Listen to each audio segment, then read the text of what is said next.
It's Friday. All right. So it's a news dump kind of day. And I told you at the start of the show, I don't know the John Morant news yet, but now we're welcoming Trysta Krick on the show. BetMGM, of course.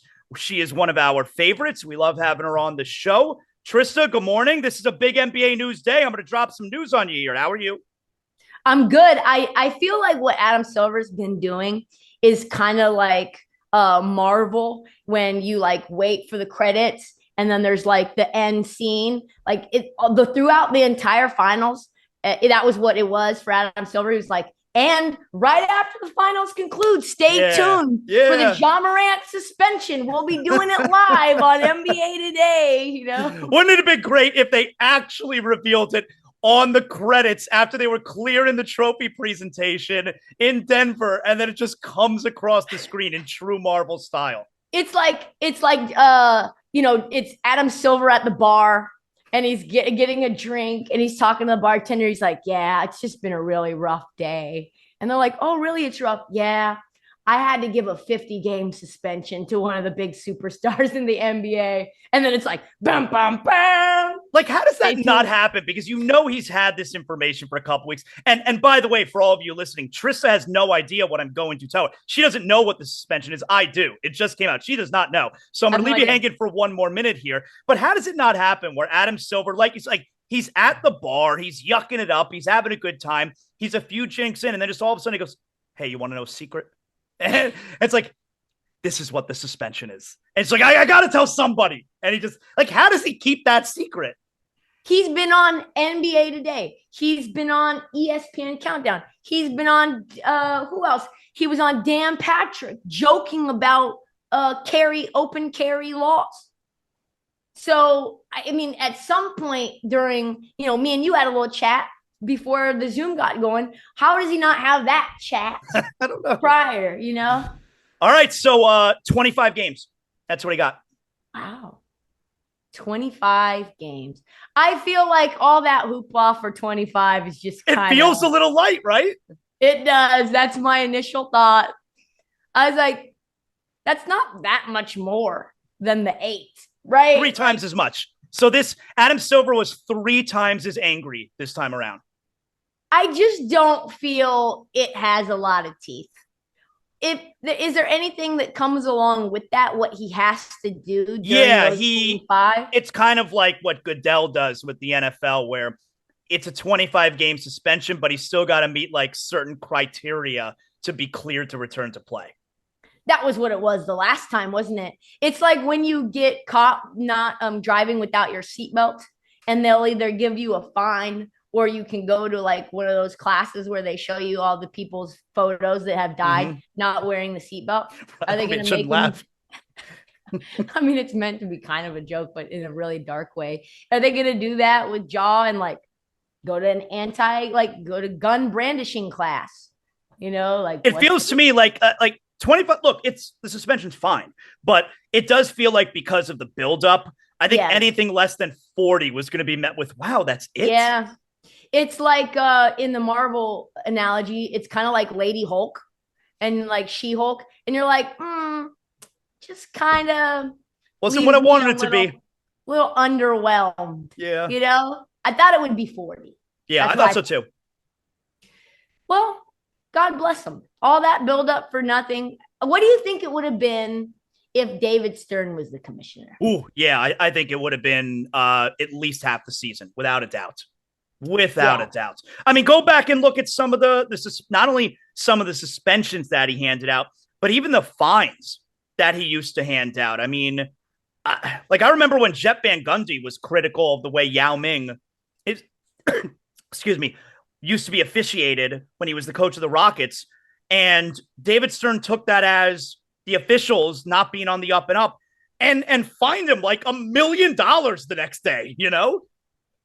Yeah. It's a different world now. I feel Adam Silver is really, I guess he did it with the MBPA too. They were in lockstep. That's what he said. They were working in lockstep with the MBPA, which that's why I thought it was even going to be more. And MBPA has signed off on this. I'm very curious how the rest of the NBA world is going to react to it too. It just 25 games. The NBA season doesn't even get going yet. Yeah. It's like, all right. The New Orleans Pelicans 25 games in, we're still the number 1 seed. That's some way to look at it. The Utah Jazz were, I think, in the top 3 Yep. in the NBA 25 games in. So things don't really start getting going until like, right before like probably January. Mm-hmm. So we're pretty much done on my show, at least, talking about the finals. I feel like we kind of put a nice bow on that yesterday.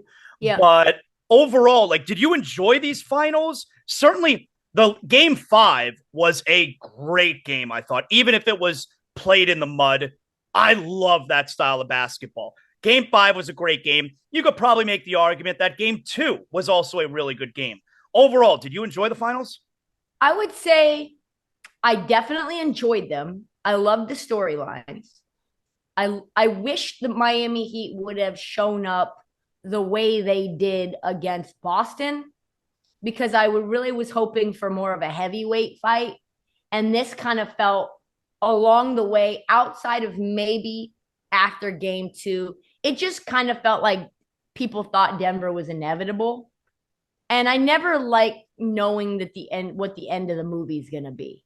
And I felt like I kind of did. And I felt like the Heat kind of knew. And I felt like the fans kind of knew. I went to game 4 and it was like the vibe was just kind of meh, Really? The vibe was just kind of meh. Like there was some loud moments. I thought from watching on TV, the beginning of the 4th, we cut it to 86-81. It sounded like the crowd was going nuts. That part was, yes.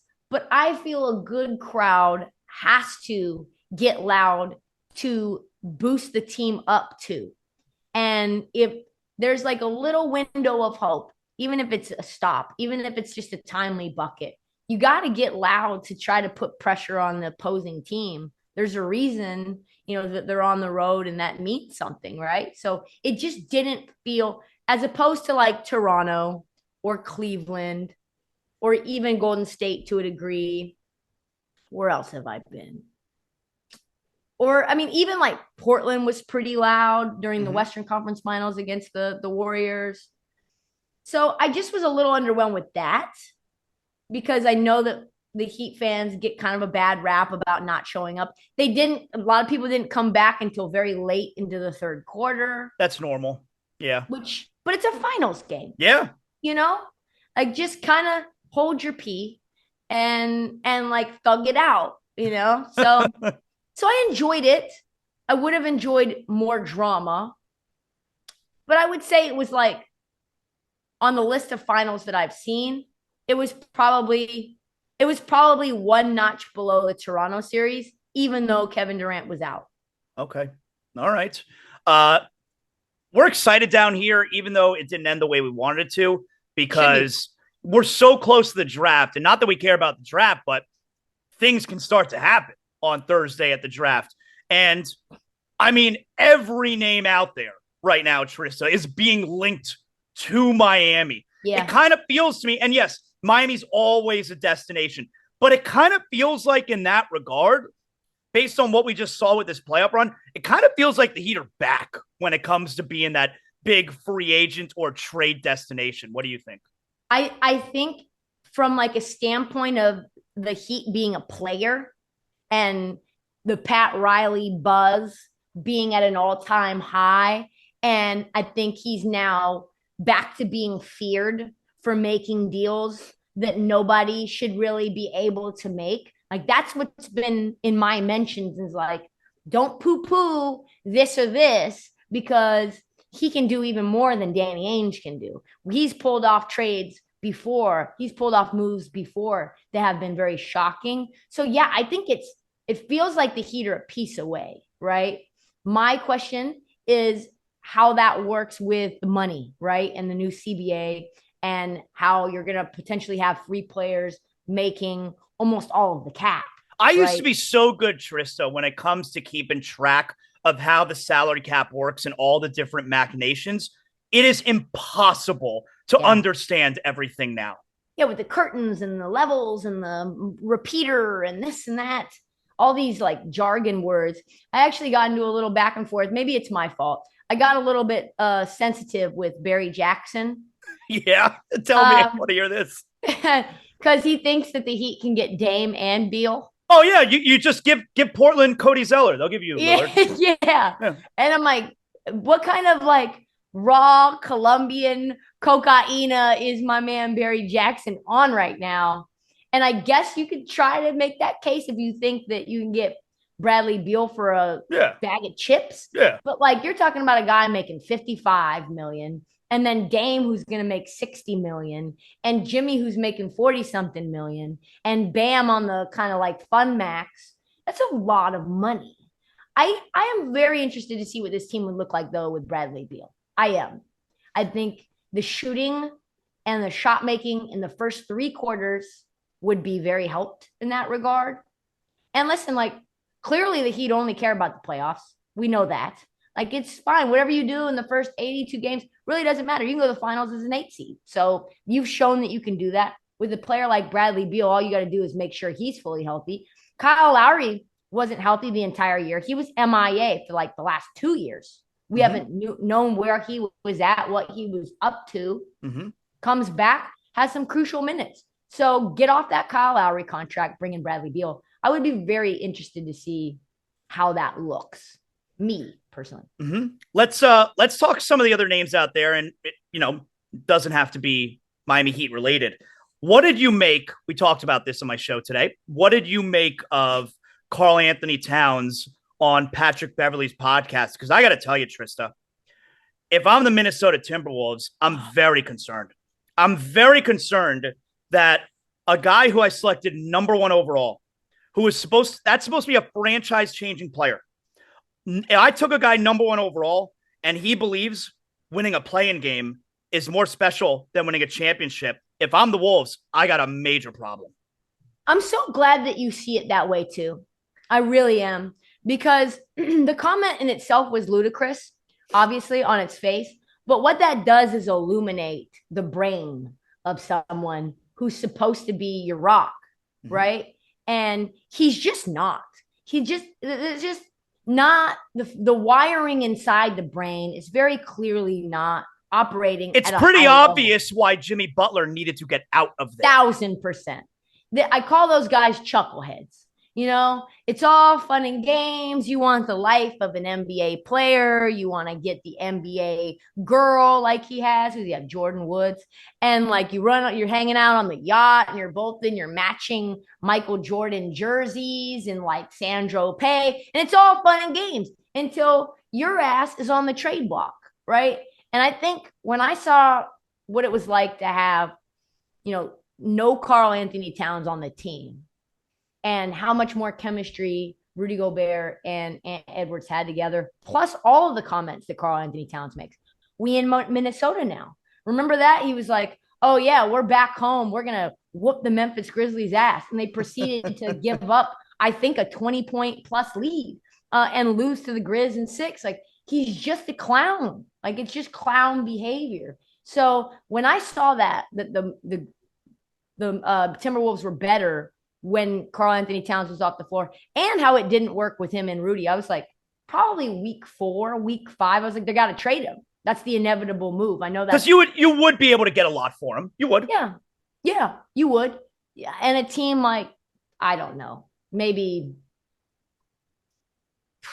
a team like, you fleece a team like maybe try to get Golden State to make a deal, and you try to get like Jordan Poole there. I don't know if that makes sense for them, but you need shooters. You need more point guards in Minnesota. You could probably get a few first-round picks, maybe 2 first-round picks and some young pieces. So, yeah, it's just you look at like exactly what you said. The insight into the psychology of him, that is extremely concerning. Yeah. And hilarious. Another guy, number 1 overall pick. If you were New Orleans, and another guy who you'd be able to get a lot in return for, if you were New Orleans, would you consider moving Zion? 1000%. 1000%. 114 games in 4 years. Crazy. That's 1 season, no games, 29 games last year. Very electric when he's on the floor. But let's be real, man. I love Zion, but he's difficult to build a team around. He is. Yeah, you could say, well, when Zion was healthy, the Pelicans were the 1 seed and yada, yada, yada. But Zion doesn't play defense. He just won't. He's never in shape. He doesn't talk about psychology. The psychology of Zion is what Mariah Mills kind of illuminated on Twitter. Like he's eating his feelings. He's doing whatever is getting his appetite up. He's not working out. He's not playing games. He's often injured, which then sends you into the eating spiral, as we know, when we're not feeling good. We're eating more. And he's just not a particularly hard worker. And he doesn't really want to be in New Orleans. He never has. So if I'm New Orleans, I'm saying to myself, we were pretty good that year without Zion. We took the Phoenix Suns to 6 games or whatever it was. Yeah. Took them to the brink. Well, and remember, before this was terrible too. Before that game 6, he's out there on the floor, windmill 360 dunks. Yeah. And then after the series ends, I was going to surprise my teammates and play game 7 if we made it. It's like, these are lies, right? These are lies. So it's just somebody that I would want to move because they said they were exasperated by him. Yeah. That's the end of your wits. That if you could trade him to Charlotte for the number 2 overall pick and something to match the salaries, I would do that. Me too. In an instant. Totally. Would totally consider that. Give me some thoughts here on Wembanyama going into Thursday. So I watched his last game against Monaco. It's hardcore. The NBA is obviously a different place. And I'm going to maybe I'm going to get killed for this. Maybe this is going to age horribly and people are going to cut and paste and put it on my timeline about whatever I said today, because maybe he ends up being transcendent right away. But as of right now, he cannot be in the post. As of right now, you can double and triple team him. Just and too frail. I saw him get, just like they can block, you can block him. I don't know how you block a guy that's 7'4", but it happened multiple times. Really? He was stripped down low, trying to make a pass, stripped, trying to go up for a jump shot, 3 feet, 4 feet away from the lane or from the rim. There's just no footwork, no drop step, no ability to get up and under people and defenders. The jumper, I mean, he's still very, very young. You're talking about under duress. The jumper looks awful. Just saw some really bad basketball. He had 22 points or something like that in the game. Played well. They lost. They had the lead the entire game. Metropolitan 92. They end up losing to Monaco in a must-win game. And a lot. So maybe we slow down on San Antonio being a playoff team immediately. I don't think they're a playoff team immediately. I think he actually. There's a chance that Chet ends up winning Rookie of the Year instead of him, because Right. Chet had an entire year with his team. Right. Same problem with Chet as Vic. Hopefully they play him on the perimeter, and maybe San Antonio plays him on the perimeter right away. I don't know, but you can't put him in the block. It's just not happening. What are you going to be doing over the summer? No basketball. The hockey's obviously gone. It's only baseball. How are we keeping busy over the summer?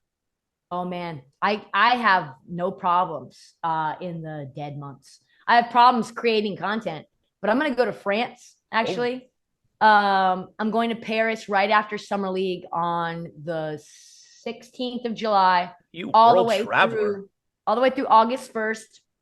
I'm going to meet up with some family in Paris, and I'm going to meet up with a really good friend. We're going to go and bike ride through the valleys of France where there's castles and water and all this beauty. Yeah, I'm training for it right now. I actually rented a bike when I was in Miami, in Brickell. Did you like Miami? I love Miami. It's a great city. It is great. Were you partying down here? Did you see any famous people?